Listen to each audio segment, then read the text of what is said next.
With us now is author Bryan Gibson. Bryan Gibson holds a Ph.D. in International History from London School of Economics. He is the author of Sold Out, U.S. Foreign Policy, Iraq, the Kurds, and the Cold War, his new book in 2015. Previously, he wrote Covert Relationships, U.S. Foreign Policy, Intelligence, and the Iran-Iraq War. He contributes regularly to publications dealing with Middle East issues like Foreign Policy, Middle East Eye, CNN, and Huffington Post. His research focuses on foreign policy decision-making with respect to the Middle East and the Gulf regions. So here he is now, author Bryan R. Gibson. Welcome to Connect the Dots. Thank you.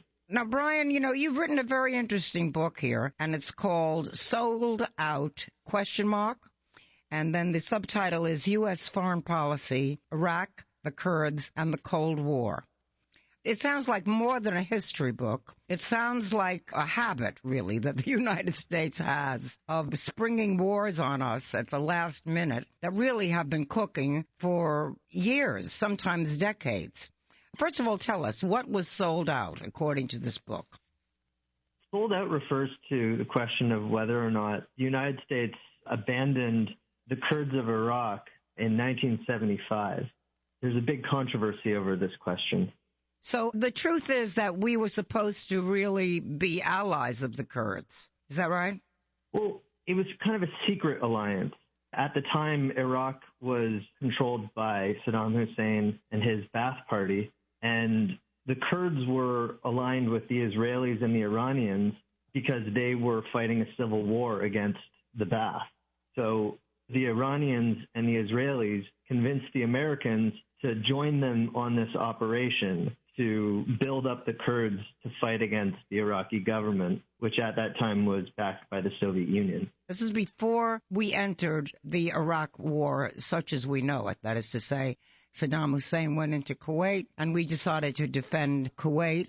And as far as we know, George I did that, and that was the first time that we became aware of, frankly, aware of Iraq, of Kuwait, or of the Kurds. I mean, the whole issue really wasn't front and center until then, and your book says it was front and center a long time before that.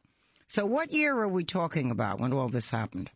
The actual sellout, the controversy, took place in 1975. But the Kurds had been fighting a civil war against the Iraqi government since September 1961. So this is one of those kind of slow brewing conflicts that the United States was reluctant to become involved with at first. But once the Cold War aspects of the story start to become more clear to Washington, they changed their mind and start supporting the Kurds. Well, why did they start supporting the Kurds? First of all, are we still supporting the Kurds? Bring us up to date. Well, right now, America's relationship with the Kurds has been very hot and cold. And I argue in my book that this was driven largely by the Kurds' place in the Cold War. But since the end of the Cold War in the early 1990s, of course, we have their abandonment again in 1991 when they rose up against Saddam Hussein. And the United States kind of sat back for a little while they got crushed by Saddam's army. Eventually, it led to an operation to provide air cover for them, which allowed them to kind of emerge as essentially a de facto state, so a state that all in but name. Now, today, the Kurds are the front line fighting against ISIS. They have a lot of American support. They have international support, receiving arms from all over the place because they're the ones who are in the trenches fighting against the Islamic State. So the Kurds are now fighting against ISIS, and they are now our allies. In the meantime, Saudi Arabia is also our ally. And Saudi Arabia, are they fighting against ISIS or with ISIS? They're fighting against ISIS in terms of they're involved in the air campaign. So now they're fighting against ISIS, and we're fighting against ISIS. And who is fighting for ISIS? Is Russia fighting for ISIS at the moment? Is China fighting for ISIS at the moment? Only ISIS seems to be fighting for ISIS. They're kind of one of these unique situations where a group of people have managed to create essentially a state that is emerging from the wreckage of the Middle Eastern order. So no one's really supporting them per se, But what they're doing is they've managed to gather enough support and enough sympathy from disaffected Muslims who are now making up their army and are threatening all the states in the region. So in other words, what you're describing is complete confusion. And it's a question of, well, what morning is this? Is this a daybreak when we fight for the Kurds or against the Kurds? What does it take to decide who our allies are? Just a flip of a coin on any given moment? Because that's what this sounds like. Essentially, yeah. To support the Kurds is kind of a no-brainer in this situation. They are the best military force in the area of ISIS, besides, of course, Turkey, which has been really reluctant to become involved, and the Iraqi government is incapable of taking them on. And the Kurds seem to be using this as kind of their moment in the sun in order to push towards an increased level of autonomy, if not independence. Right now, they are our allies. Right now, they are our allies. Well, there was a time when Saddam Hussein was our ally. There was a time when he was trained by the CIA, isn't that true? There was a time when we used him to fight Iran. And there was that war. Iran did not start that war. The United States, through Iraq, started that war. Is that not true? It's a little bit more nuanced than that. Saddam Hussein, with respect to the Iran-Iraq war, he's not the type of person who would ever really follow the orders of the United States. He was very much someone who made decisions of his own and acted upon them. And the invasion of Iran is definitely one of those situations. At the time, the United States had terrible relations with the newly emergent Islamic Republic of Iran. And when Saddam launched the war, it was in America's best interest to kind of let it happen. That's not to say that the United States encouraged him in any way to do that, but it certainly didn't think that seeing two kind of nasty regimes fighting each other was a bad situation. And so they didn't really do much about it until around June 1982, when Iran had pushed the Iraqis back to their border and seemed ready to invade.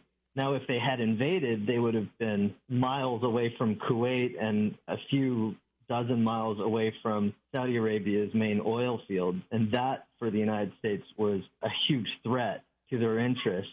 Because if you think about it, if Iran controlled Iraq's oil resources, Kuwait's resources, and Saudi Arabia's oil resources, they would control roughly 60% of the world's oil. And to the United States, that was unacceptable. I hope you will forgive me, but for someone as simple-minded as I am in terms of, the details of who did what to who every single year since the 1960s, even earlier than that, what I'm getting is that from the point of view of the United States foreign policy, today's friend can be tomorrow's enemy and vice versa. But the one thing that seems to be solid and never seems to change is our ability to sell arms to various factions throughout the world. That our permanent war economy is the one thing that's really healthy and strong and we can count on. Because at one point we were friendly with the Kurds, then we were unfriendly with the Kurds. Now we are kind of friendly with the Kurds because they're fighting ISIS. But then again, ISIS exists because of our policy in Iraq and the fact that we destroyed Iraq. And why did we destroy Iraq? Because they were supposed to have weapons of mass destruction, which was a lie, and that Saddam Hussein was a horrible dictator. I'm sure he was, but he was our guy when it came to fighting Iran. He was our ally, as was Osama bin Laden at one point. So one of the most dangerous things you can be, it seems to me, in this world where the arms industry seems to run everything, is the strong ally of the United States, because you're here today and we see to it that you're gone tomorrow. Am I exaggerating the randomness of our foreign policy? I don't think so. The reality is that international affairs is kind of an ever-shifting mosaic where, like you said, your friend today is your enemy tomorrow, and that can change really quickly. And Iraq is an example of that in the 1980s. And so is bin Laden and the Mujahideen who fought in Afghanistan. And the reality is that there's no profit in peace with respect to the arms industry. They always stand to make a lot, but not in peace. So it's like for the pharmaceutical industry, there's no profit in the cure. It's in the treatment. Just to remind our listeners, we are talking with Bryan Gibson, the author of the fascinating new book, Sold Out, U.S. Foreign Policy, Iraq, the Kurds, and the Cold War. Now, Bryan, so if we're going to connect the dots, because that is the name of this show, and also I seem to have a mentality that automatically connects the dots whether I like it or not, because sometimes it's very painful. If we're going to connect the dots, we have to look at totally revising our foreign policy so that it has no connection to the profits of the arms industry. And if we connect more dots, we have to see that we stop rewarding companies that are not manufacturing war products. Stop rewarding them from taking their industries out of this country to other countries that have low wage scales and no unions and so on.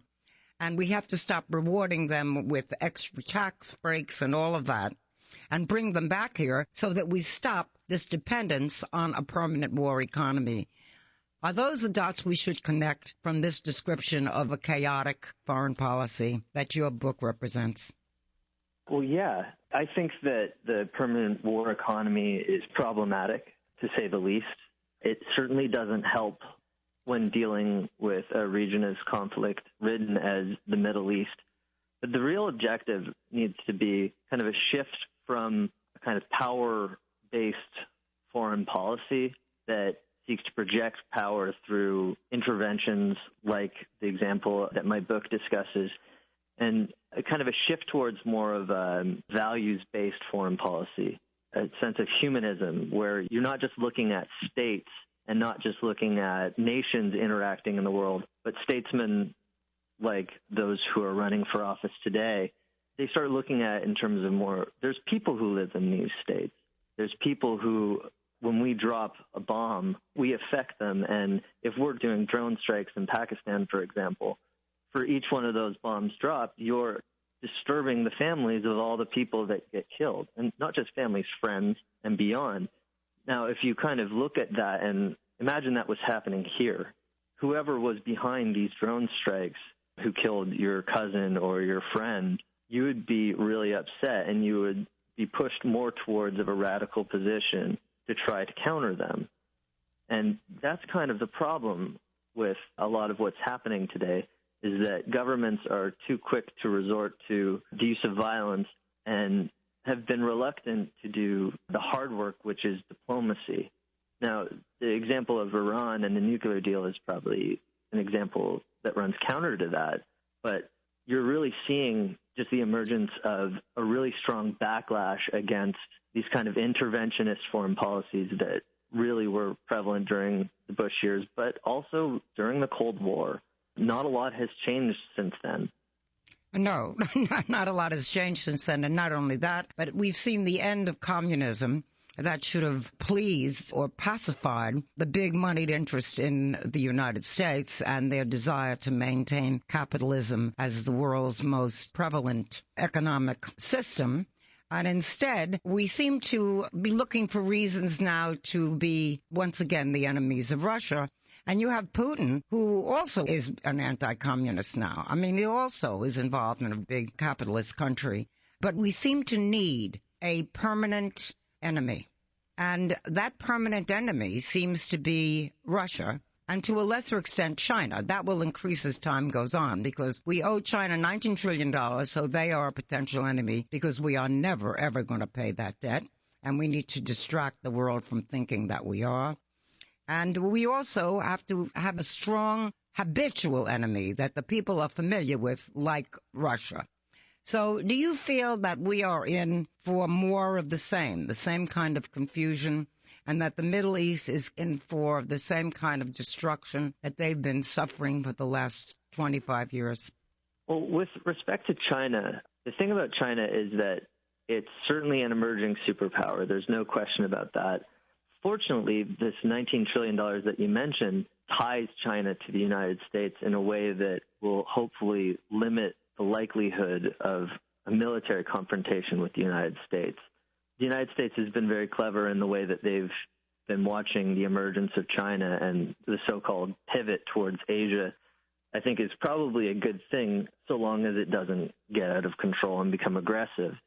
Now, the need for a permanent enemy, the Russians have always kind of stood in this place, especially since the end of the Cold War, mainly because ideologically for decades, the United States and the West saw themselves as opponents of Russia in the East.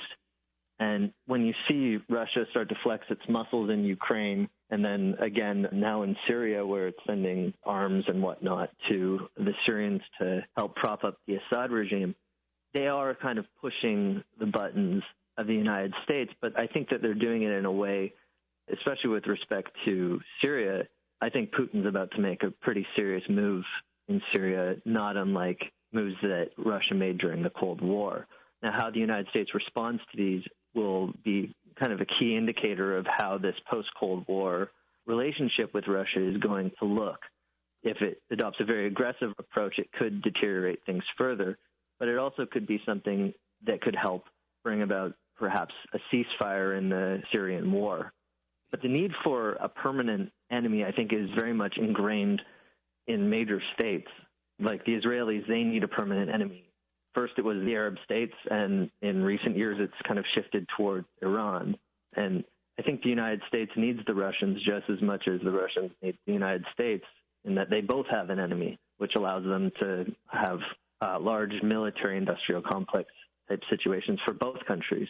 Right, and the leaders of both countries are meanwhile having a wonderful time, while the people are dying by the thousands with misdirected drones as very much a part of the danger. I mean, we are dropping drones on 5 countries as it happens, and collateral damage is just brushed aside as though it's like the price you pay for peace. In reality, of course, it's the price you pay for more war. All right, let's talk for a minute about Syria since we brought the subject up. Now, I remember when we were on the side of Assad. I don't remember the exact year, but it was a long time ago. And then we couldn't decide whose side we were on in Syria. Now we are the enemy of Assad, and Russia is a friend of Assad's. The situation is so obvious, it's so laughable in a way, that the American people should rise up against our government and throw them all out. The point is, where then would they go? What is your opinion of, first of all, the mass exodus from Syria of almost half the population, because that's what's happening now? And what is your opinion of the best way to bring about peace in Syria? Should we let Assad off the hook? Is he fighting for his life?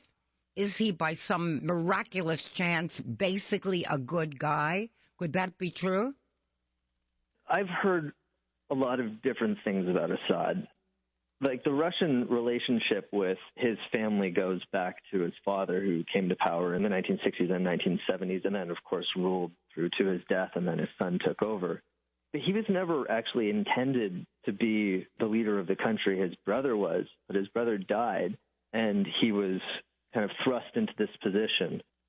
I've heard that he's a nice guy. I've heard that he is kind of one of those tortured leaders, but I've also heard that a lot more of it has to do with the people that are surrounding him, who are a lot more dangerous and who are the ones who would be pushing for this conflict and pushing for a more aggressive response.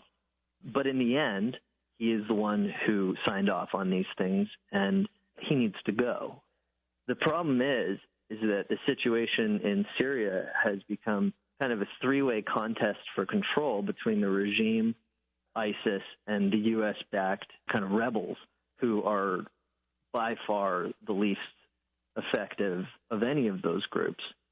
So what we really have here is that the Russians are bombing on the side of Assad. We are bombing against Assad, on the side of the so-called people. And, of course, ISIS is killing whoever it feels like killing and feels like it's their enemy. So it doesn't really matter who's killing who. The entire country is being vanquished. In the time that I've been around, which is considerable, I don't think I've ever seen a war this ruthless, this reckless, this impossible to understand, that has prevailed for this length of time, and nobody is calling anybody on it. What do we do about this? That's the book I'd like you to write.